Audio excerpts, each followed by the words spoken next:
大家好，这里是袁某人。没想到决赛的下期搞了那么久才更新啊，因为这几天我也一直在想，这样一边倒的决赛真的有复盘的必要吗？但想完之后呢，觉得失败啊，并不能说完全没有意义，即便是丑陋的失败，也得有始有终吧。今年呢是 LPL 第一次4个队伍全部进入8强，也是第一次4强有3支 LPL 的队伍。可 LPL 呢还是输了，输给了 T1， 输给了 Faker。我可惜的倒不是 T1 拿走了最后的冠军 ，Faker 和这支 T1 无疑是值得冠军的。我可惜的是 LPL 的几支队伍面对 T1 是没能贡献出一场精彩的，甚至说值得纪念的 BO5 了。就 LPL 队伍表现出来的抵抗程度，我有时就在想啊，会不会显得 T1 夺冠的史诗感都降低了呀？只能说这次的失败，希望 LPL 的队伍能够引以为戒，明年支持后勇吧。但比赛的过程还是要聊一下的。考虑到很多朋友或许并不想回顾这场比赛，所以我这里给一个坐标，大家可以自己选择是否快进到总结部分。那我们回到决赛第一场时，微博是选择让德帅先出剑魔去扛宙斯的名牌永恩，希望主攻中野来尝试找 T1 的破绽。但很可惜 Owner 的盲僧成功扛起了节奏，宙斯在0-2开局下依旧游龙，可以说整个 BO5 的天平啊，其实在 WBG 无法用剑魔扛住永恩的时候就已经倾斜了。而 T1 在 BP 端最大的优势就是在他英雄池能够覆盖你的情况下，真正意义上的实现了不公式不盲从，我永远不会按你的想法来出阵容。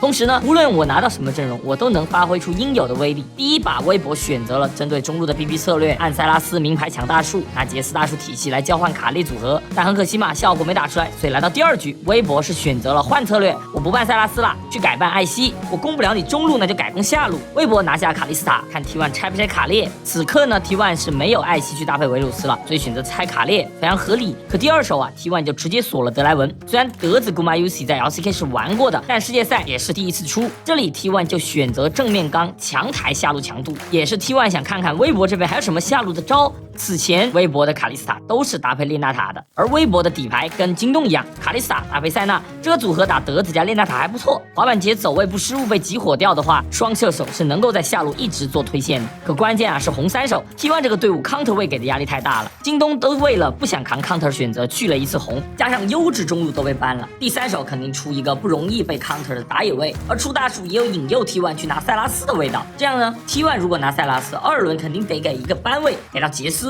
小虎如果还有别的英雄打塞拉斯，那上单的空间就会大很多。何况呢，微微这次世界赛玩的最多的也是大树，熟练度没问题。可 T1 也接你招啊，你敢给我塞拉斯的空间，我就拿。第2局的 BP 重心在2轮班 ，T1 如微博所愿按掉了杰斯，而微博为了卡莉斯塔去搬了波比，而 T1 呢接着搬的是老黑，摆明就是你上路别想抗压了。那微博的反应则是办永恩给剑魔抬空间，如果 T1 敢抢剑魔，那德帅有男枪。如果你不拿，我就剑魔了，反正没有永恩嘛。但 T1 说，我就不按你抢的来。T1 呢，再次亮了新的底牌，梦魇又是一个底库啊。虽然 Owner 的梦魇和 Gumayusi 的德子一样，在 LCK 都是有在玩的，但世界赛上依旧是第一次。这里出梦魇其实就是不想给小虎拿岩雀。之前微博是有过岩雀加大树打双保边体系的，那岩雀也相对来说没那么怕盲僧。可梦魇一出 ，T1 中野的对抗能力又是极强。T1 没有说因为你限制我中野选择我就开亏，而是继续想办法上强度。T1 这个队伍兜底的点就是宙斯，那微博左下剑魔，关键就是中路怎么拿。这里小虎选狐狸已经有点无奈，因为也不剩什么英雄了呀。你选辛德拉岩雀，说实话面对梦魇压力太大。可以讲啊 ，T1 对大树这个体系拿捏的太好了，大树前期没有对抗性也很难反蹲，那我就上对抗，我就来硬的。小虎呢，只能说，哎，我出个狐狸，尽量去压制操作一下。说实话，微博又回到了之前的那个问题，阵容输出需要看2条边线，但上路是吃 counter 的。宙斯最后格温一选 ，T1 的阵容曲线回归自己舒服的范畴。我下半区有德莱文，那微博前期得照顾吧，毕竟梦魇到6后威胁下路也很容易。可打到后期，格温团战打左边也是闭着眼睛打。BP 说实话 ，T1 有点完胜了。第4手 T1 没有接微博的招，急着去拿上路，而是亮打野，确实是一个妙手。更关键的还是 Owner 本身有储备，只能说为决赛 T1 准备了许多的东西。T1 唯一要做的就是前期不要太烈，尤其是中路无力这个点，如果游起来会很恶心。塞拉斯打狐狸是很难拿线的前期，如果微博利用狐狸的线权和下路的长手快速控龙，那 T1 不一定能够拖到德文团战无敌的节点。所以第2把其实是 T1 的防守局，这里微博选择保下路，几个人第一时间就把 Keria 的眼打掉了，甚至让小虎来下路插打线野，加上打野也是一个从上往下开的路线，可以讲为了确保下路能赢线，微博已经拉满了，饱和式投入，而微博下路也没有辜负队伍给的照顾，一级直接打闪，下路开局就拿到了绝对线权，但代价也来得很快。大树的路线是被一开始直接进蓝插野的宙斯给逮住了，同时这把小虎也是有想法的，长剑加迅捷步法出门，这就是要从头到尾拿线权压着塞拉斯不让他动了。但 T1 对大树这个理解太深厚了，我知道你的耍野路线，那上路随便压不怕被抓。同时梦魇也没有无脑速四，而是尽量发挥战士打野的前期特性。这里塞拉斯的处理很精彩，小虎前期是吃到了一个下路眼的经验，对中路是能抢2的，但 Faker 还是选择学 E 上去换血，换血肯定没意义，因为狐狸有迅捷步伐嘛。但这波换血呢，让兵线更早的往自家塔下推，虽然塞拉斯会被耗得很难受，但此后塞拉斯完全不动线的话，兵线会在第一波炮车线到达前就进塔，这就给了梦魇一个抓中的机会。其实 T1 这个抓中思路原本受害者就是他们自己，在 LCK 下决打跟起的时候 ，Faker 的狐狸就遭了敲比塞拉斯这么一手。当时 T1 也是狐狸大树这个前期一点对抗能力都没有的组合，跟起同样也是抓中路线，是直接抓了狐狸一血。所以这里 Owner 和 Faker 都很果断，我不管你大树反盾与否，我直接闪现 E， 只要 E 到 Owner 跟闪恐惧，说不定就能创造击杀。因为大树速4的刷法3级基本是不点 W 的，所以哪怕大树在附近也很难帮狐狸解围。退一步说，哪怕小虎闪出来了，残血塞拉斯和满血塞拉斯换闪，狐狸也是绝对亏的，因为后续炮车是回推线，而打野在附近，狐狸没闪不可能继续压了。而后续 Owner 的思路也很好，别看他好像没有抢到 F6啊，但他就在这里挂着，微博的中野都会很难受。本来微博是中下绝对线权，下河蟹100%是大树的，可梦魇这波抓中直接盘活了 T1， 甚至刘青松压力大到要给演到自己的3角草，加上前期大树无法确定 Owner 是否进红开野，微微很早就交了一个 F6保护眼，这导致了微博此时中野都没有眼，压力就很大，根本无法确认 Owner 是否会像上一局一样直接在红区挂机。所以这里可以看到 Faker 利用兵线反推后直接按币回城了，很好的利用了打野的影响力，给自己争取到了一个补状态的机会。压力最大的时间点拿到了小药瓶加戒指， TP 呢也还捏在手里。说实话，狐狸还想压他刀就很难了。而 Gumayusi 虽然亏刀，但他也不用担心被越塔呀，只能讲微博前期因为野区过于弱势，被 Owner 靠着英雄强势入侵，反而是把线权优势抹平了，还拿到了下河蟹。那微微只能反手去上了呀，但上路想抓格温太难了。虽然换出格温疾跑，但代价就是立马野区被梦魇入侵。这里微博其实很早就有视野看到了梦魇，但没用啊。而且 Faker 这里也是再次阅读到了小虎会在这波线回城的信息，可以看到啊 ，Faker 直接顶着线交技能，随后更是直接跟着梦魇进河道。就我不知道微博的眼点在哪，但无所谓，我就硬进你野区给你压力，协同的非常好。Owner 入侵身后啊，永远是有队友先靠的，那野区自然会打得很舒服。大树一点办法没有啊，上路没线，中路要补给，你拖，那下路线权拿路的节奏就会慢。所以大树说得，那我认怂了，直接我亏2组野区是烂掉了，但好在呢，微博下路的线权非常稳固，卡莉斯塔加塞纳肯定能控第一条龙嘛。但看时间其实已经6分半了，而大树才4级，吃完龙勉强胜5，而梦魇呢却已经刷到了6级。T1 面对微博速龙阵容是怎么解的？就是利用野区队友优势，不断的骚扰打野的帅进度。虽然微博这把能控龙，但时间来得太晚，而打野吃龙的时候，梦魇已经在去上路预备起飞了。这波炮车线宙斯的思路很好，直接开大换血，我把你血给压低了，你还手打野就飞，不还手下一波炮车线进塔一样杀你。但 Owner 呢是失误了 ，Owner 飞过来的时候没有开 W， 给德晒后撤步击飞的机会。这里比较可惜是 Owner 差1丝血没死，不然凯旋回一口德晒会舒服很多。可在危机解除的一瞬间，下一波线上来了，这里有2个选择嘛，一个就是撤，选择 B 不吃了，去草里蹲；另一个呢就是塔下硬吃。那格温是有可能塔下强换建模的，2波线强换肯定不会亏嘛。这里我个人的猜测是，德晒一瞬间感到这个兵线压力太大了，想贪，所以希望 QE 压一波宙斯的血。如果宙斯反应不过来，吃个 Q， 那格温一定不敢再上了，自己就能很安全的吃完这2波线。很可惜被秀了，在亏和更亏的选择里，德晒选择赌宙斯反应不过来，于是呢得到了最爆炸的结果。这波线加塔皮上路直接结束。虽然微博可以利用梦魇没 R 的时间拿到峡谷，但 T1 直接 B 站去下半区找节奏。可以看到 T1 的整个协作，即便剑魔身后还有人在反蹲，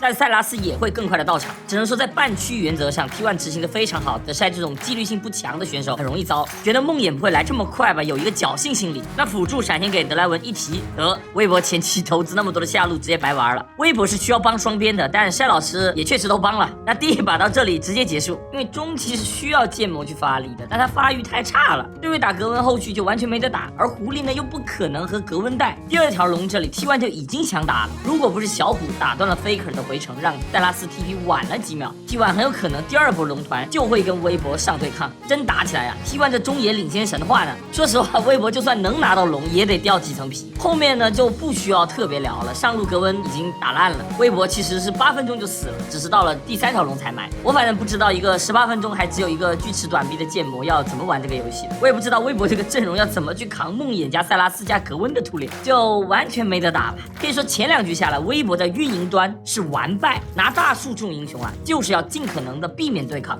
通过运营控图来带节奏。那第3局微博已经陷入绝境了，在我个人的角度呢，蓝色方 BP 根本没有拿到东西，还被 T1 的 counter 连着干了2局，那后面肯定是要换去红色方，这样说不定还能啃下1局。但对于整个 BO5 来说，如果微博还想拿冠军，肯定是得赢一把蓝色方的。所以丹尼这里呢头比较铁，坚持蓝色啊，希望先守下1局蓝色，然后被迫去红后再啃1分。微博的选择是继续换中野来打，把原本的第2手沙皇换成了第2手半艾希，然后呢第3手半列娜塔双拆下路，把发条和沙皇都放出来，这样版本 T0你拿一个我拿一个，加上发条的优先级还是要略高于沙皇一些的嘛。那上一把 Light 也有点躺输，所以第3局继续围绕着中下做 BP 可以理解。可 T1 依旧是不接招啊，他们在第3手呢选择了半发条给小虎你沙皇，以此换来了霞洛。可以说 T1 的 BP 逻辑就是你想打什么我都不给你打。霞洛本来就是版本 T0的，但因为 T1 选了越来越多的下路强打线，加上霞和洛一般都会被拆一个，所以开始慢慢退出舞台。但这把微博是先办了艾希和雷娜塔，塔列和艾希维鲁斯都没有了。而假如微博硬要下路打线，选女警拉克斯这种，那 T1 很有可能会继续梦魇。T1 很明白，这个 BO5 下路不是胜负手，我选霞洛，让霞挂在塔下，让洛游走就完事儿了。看到 T1 这个霞洛下路，说实话，微博没有选择硬刚下路是正确的选择。霞洛是真的很难穿线的，攻守都太兼备了，所以拿维鲁斯去拿线，然后解放流星送的巴德去游走，是一个不错的辩证。但这样下路组把皮球又踢回到了上路。T1 永远会给宙斯 counter 来拿上路优势，而 Faker 这里打沙皇也是选择祭出阿卡丽，阿卡丽打沙皇和维鲁斯这样的双 C 是很有操作空间的。但博弈的重点还得是看上路出什么，有沙皇兜底的情况下，微博是可以给上路出老黑甚至鳄鱼这种英雄直接扛线的，所以微博是按掉了之前把紫卡鳄鱼打烂的杰斯，而 T1 则是不给的筛选熟练度高的老黑。这里 Owner 来感觉了，有洛的开团，他也不搞什么瑞尔了，继续上中野的强度，又是他的绝活盲僧。好在微博也总算没给微微选什么大叔瑞尔这种工具人打野，贝尔维斯直接走起，也是觉得拿坦克打野太不主动了吧。可帅哥呢，经过前2把，肯定也不敢继续先出剑魔了，选了一个几乎没有人玩的凯南，感觉就是凑着选了，怕被宙斯 counter， 所以硬选了一个万金油。但此刻呢，宙斯无论是选纳尔走单带，还是选剑魔走打团，都是可以的。那这里剑魔打团也是很自信的选择吧。其实 T1 现在对 Owner 的优先级是非常高的，几乎每一把都会确保 Owner 的顺畅。这局他知道贝尔维斯可能会入侵 F6， 所以即便牺牲下路上线的时间，也会叫洛来上野去蹲伏。那沙皇打阿卡丽1级放线反而会更舒服。如果沙皇上来就推线，会像上一局一样被王僧威胁，而贝维斯前期还是得先刷的。实际上呢，小虎把线控在塔前 ，Faker 打这种线反而会更难受。可 Faker 呢，看到小虎选择放线，就立马在 F6 做野去确认贝尔维斯的路线，而这个下眼的小动作，小虎没有捕捉到。其实 Owner 本身是不好抓上路的，或者说不敢抓，他没办法判断微微是不是在上路反蹲，而自己家下路又没有线权，所以 Owner 呢是比较求稳的选择了一个 F6 开，然后肃清下半区的路子，这样可以避开贝尔维斯3组红开进蓝区的打法。就在3分钟时，下路有线的维鲁斯进蓝区做眼，确认了盲僧刷完蓝。那此刻呢 ，Owner 应该就是在上半区，以上路此时的优势，凯南不交意识根本死不了。微微选择先去控下河线很正常，可问题就来了，为什么德帅不去做眼呢？为什么德帅要在打野没有路头的情况下这样交易呢？而 Faker 在 F6 的眼也知道了贝尔维斯去控下河线，所以 Owner 是没有压力的，配合宙斯轻松抓死了德帅。这种河蟹刷新时间点被抓死，属于巨大的失误。这里最伤的是凯南本来不用回家的，他能一直压着剑魔打，就贪这一下，上路前期对线的积累就没了。剑魔回家出来有个小斗篷，压力就小太多了。Owner 抓完上立马去中，其实沙皇这个英雄不到6打野是不会管他的，贝尔维斯前期真的不会去看这个阿卡丽一眼。这里 Owner 抓中的时机也很好，一波大炮这线抓不死也能让阿卡丽很舒服的吃刀。虽然最终是没有击杀掉小虎，但 TP 肯定逼出来。来了。Owner 前期的2次出击是收获了非常好的效果，而下路这里真就是微微纯个人能力的发挥 ，W 打断了洛的轻弩成双，硬是创造了一个击杀，否则第1轮交手微博就是纯亏啊，杀了洛就给了巴德一个游上路的空间。其实这里微博的节奏是不够快的，微微在击杀完下路后，他没有马上避，而是先刷了第2轮的石头人去升5级，这导致呢刘青松在上路等他等太久了。虽然最终结果也是击杀了没闪的宙斯，但刘青松的游走时间太长，而本应该下路接线的维鲁斯就没地方去了。可以看到 T1 下半局控龙的时候，由于野区全黑 ，Light 只能选择非常保守的走线，亏了接近2层塔皮。这波帮上的影响就是本应该有线权的下路不能在先锋团前做到先溜先推先动。T1 也是一波很经典的先排河道视野，随后转上抓德晒。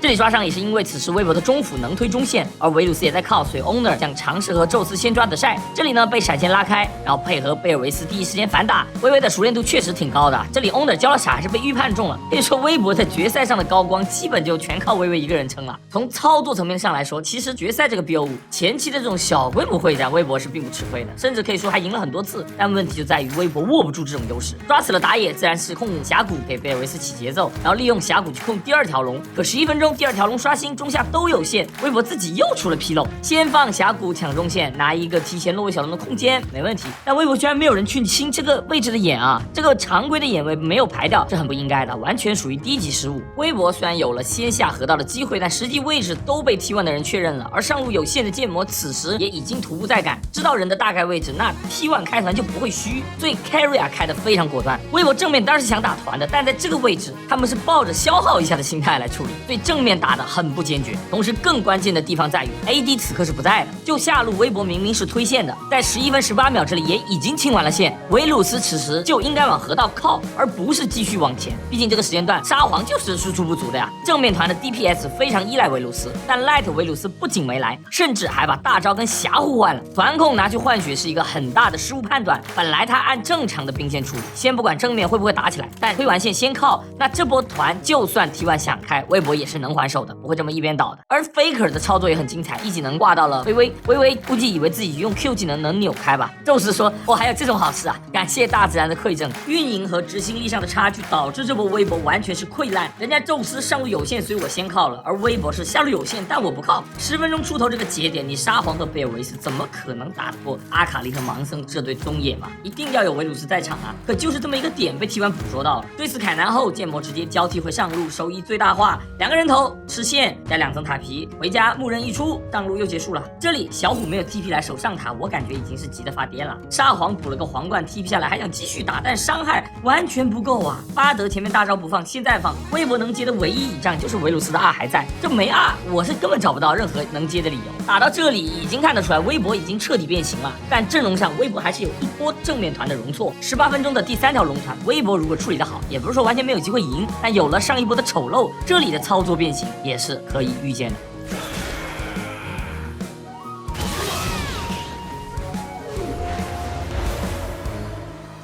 波吧不能算4大皆空啊，毕竟巴德、凯南和沙皇其实也是有命中的，但能打出这么逆天的配合也算是少见了。一波我期待的团战，在开团的前2秒就以极其让人震撼的方式写下了结局，后面就是纯宙斯爽局了。其实关于微博这边，我有点不知道怎么说，就是打不过，从 BP 到队伍的配合，再到临场发挥，全部都输，甚至没能逼到 T1 流汗。你真说 T1 的状态多好多好，也不是，操作上的瑕疵，判断上的失误也有一些，但在大方向上 T1 没有给任何机会，4小只外接 Faker 的大脑做到了冷静的去处理每一波团队决策，前期对抗出了点问题没关系，冷静下来打下一波。在运营层面 T1 毫无破绽，所以 The Shy 的纪律性碰到这种队伍，只要宙斯自己不出问题，他研发是完全可以预见的。而且还得说一个很简单的不等式，那就是被 counter 不等于该被打爆。整个 BO5 虽然在 BP 上 The Shy 是先出被 counter 的，但游戏里的战术地位并不低，要知道微微帮上的次数远比去中下多。第一把的宙斯永恩就是0-2的开局，那第2把的晒即便被 counter，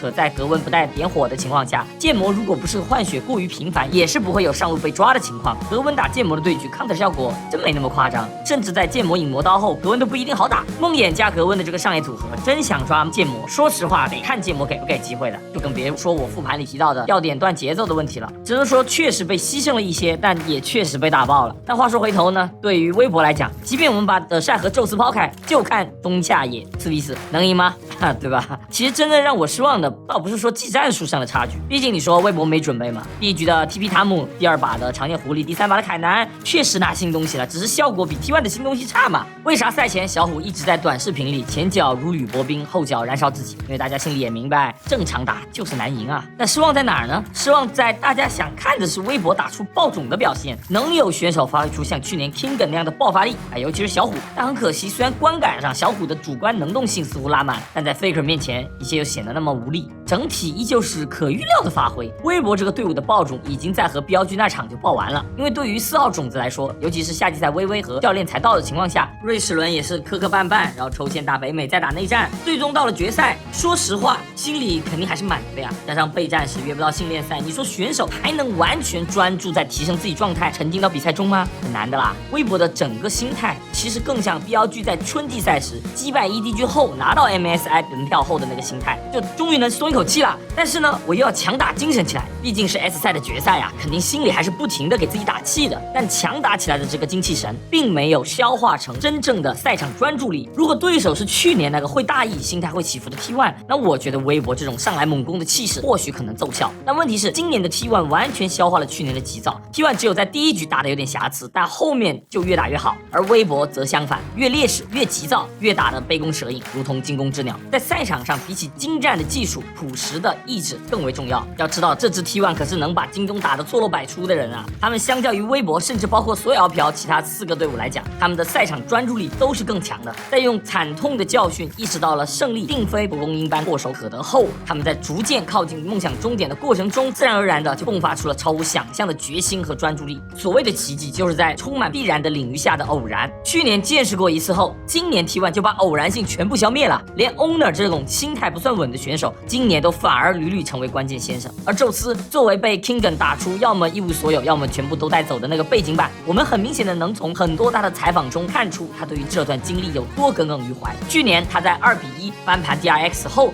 开心的和队友拥抱，而今年即便是把 LPL 上单都杀了个遍，他也不露出丝毫的情绪波动。说白了，半场香槟不敢再开了，心态上也不敢有丝毫松懈了。好不容易有一次自我救赎的机会，他的心态和去年是完全不同的，所以他没有出现像冰那样过于希望证明自己而给的晒找到破绽。当我们看到第2把 Faker 直言这决赛有点无趣后，反而是4小子站出来说哥别，还有一把呢。재미없는데 이러면? 그러면 안 돼. 부두술 자제. 화이팅. 当队伍里年轻的选手都能拥有这样的心态，微博爆冷的可能性就降到了最低。本次世界赛 T1 是所有队伍里磨合最久的，相比于我们 LPL 的4个队伍，基本都是在年初甚至年中才凑齐班底，那 T1 早就不知道磨合多久。而宙斯的格温打建模，小 K 的巴德，都因为有了去年的失败，所以今年当他们敢掏出来的时候，你就能知道那一定是熟练度极高的，百练成精，百练成精。T1 不是从世界赛才开始练的，而是从更早的时候。何况输了，可能 T1 目前的班子也要散了。所以我觉得 T1 最棒的一点就是他们没有因为自己年轻还未来可期，就不把比赛当做此生仅有的机会。说实话，微博确实是接不住这种信念，一个亚军的代价让这次的冠军分量更沉重了。即便是历史荣誉第一加上一群天赋怪，拿到这个梦想的奖杯也走了很久。我不知道是不是我的错觉，很多时候我看赛前的宣传片，我总感觉谁能爆点谁就能赢，不是说把话说得越狠就越点，而是大家能够深切的从那个说出话的人的身上感觉到那个决心的所在。像当年 Showmaker 的圣经，就属于一说完就感觉人家那个决心就真的要来夺冠了。而这次赛前环节，我承认我被小虎逗笑了，我也承认确实是被 Faker 给感动了。 세 번째 우승은 저 자신을 위한 거였습니다. 네 번째 우승은 우리 팀을 위한 것입니다. 如果说过去的 Faker 是因为单纯的强，因为他的技术、专注还有荣誉，让人不得不去服气，那如今的 Faker 在经历漫长低谷后，用最纯粹的信念跨越了时间，成为了联盟的旗帜、电竞的标杆，还有众多登顶选手中最高的山。真心 respect， 我们见证了很多天赋拔群的选手登上顶峰，拿到一个世界冠军就已经是免死金牌，拿到2个的原神歌就是成功贯穿人生始终。而这样的奖杯它有3个，甚至还是史无前例的连冠。T1夺冠的那晚，我跟朋友吃饭，当时有个朋友是完全不看电竞，也不认识 Faker， 然后呢，我就从 S3开始点点的讲 Faker 的故事给他。前面的故事辉煌又璀璨，即便是短暂失意的 S4，也不过是他成功路上的一些小挫折。可真正让我感慨万千，甚至有点哽咽的去介绍 Faker 的时候，反而是 S7后面的故事。Faker 这个 ID 在登顶后承载了无限膨胀的预期和压力，因为他是 Faker， 是杀不死的大魔王。所以当这个压力压的这个曾经的天才喘不过气后，我能感觉到 Faker 身上那层神的光环在褪去。在 S7的鸟巢失利后，那个龙傲天小说里的男主角剧本结束了，他从一个被天赋被命运眷顾的神，变成了一个会落泪会去看心理医生的人。他说他被过去困住了，他达不到自己预期的水平。 일단 저는 제 기준치 자체가 제 스스로의 좀 목표가 우승보다 이미 높기 때문에 그냥 스스로 기준에 못 미쳤다고 생각하고요. 그리고 또 작년이랑 재작년도 기대에 못 미쳤다고 생각을 하고 있어요. 그래서 좀 더 방향을 찾아야 될 것 같아요. 所以虽然后面 Faker 咬牙又回来了，但他已经没有了当初那种独断万古的感觉。他不再是那个喜欢正反手出英雄去击溃对方心理、有猫玩弄耗子般恶趣味的中路魔王。他的压迫感、他的统治力，还有他永远相信自己最强的骄傲，都在慢慢的消散。就像杰摘下了他的面具，我们能感受到这个纯粹的男人最真实的情绪。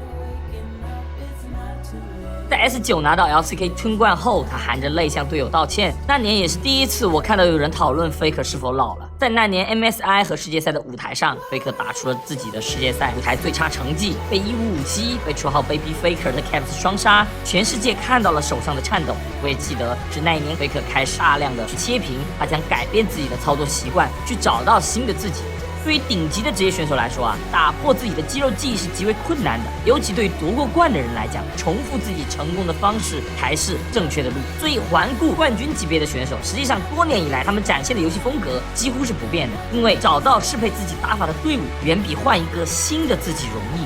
可 Faker 为了再次进步，还是选择踏上这条痛苦漫长的 改变自己的路。鸟巢的时候 ，Faker 除了掩面哭泣，还有一个细节就是他用文本挡住了战败的画面。而 S12，他带领年轻的队友重返决赛，输掉的瞬间虽然是痛苦无比，但经历了多年的牢里，已经能够直面赛后面板。只是旁边年轻的弟弟哭泣的样子，是否会让他想起曾经的自己呢？没有人能永远17岁，却也永远有人17岁。27岁的 Faker 职业生涯的第10年，继续向着4冠发起冲击。如果说前5年是成功贯穿始终，那后5年对于 Faker 来说，确实是遗憾纷至沓来。毕竟到了山顶，怎么走都是下山的路。可正如多多所言，第10年的最后一段路中 ，Faker 已经在不断攀登的途中，成为了山的一部分。运营、兑现、团战 ，Faker 现在真的就是不搞花里胡哨，主打的就是朴实且有效。切屏的习惯让 Faker 比起其他选手有更宽阔的信息收集，多年的赛场经验让他能够做出最准确的运营决策。连 Owner 这种迷糊起来都能把人看晕的打野，都能在这次世界赛中打出了世界第一打野的风采。而 Faker 能给予队友的帮助，不只是技战术，也包含了心态、待人接物。